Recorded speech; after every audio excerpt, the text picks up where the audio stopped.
I'm Paul Von Drack with LMI Technologies. I'm the Central Region Territory Manager for the U.S. And what we have here is basically a demonstration of 3D pick and place, with multiple applications being displayed, linked with basically driven by a Gocator 2340 laser profile sensor mapped directly into a UR robot over Ethernet using standard communications ASCII protocol. So there's nothing more here than basically the Gocator, its standard tool set, and the UR robot.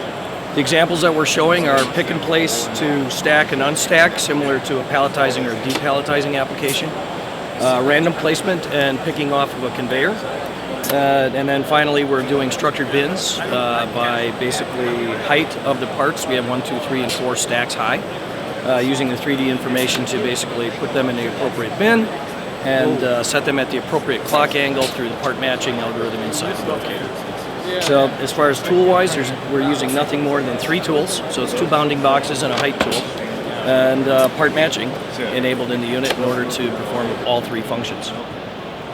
My name is Tony Proctor. I work for the Brass Company, and I'm an applications engineer.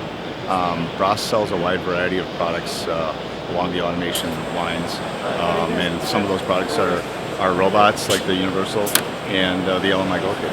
And the Gocator is very easy to work with. One of the nice things is that it's pre-calibrated at the factory, so you don't have to convert from pixels to some measurement units.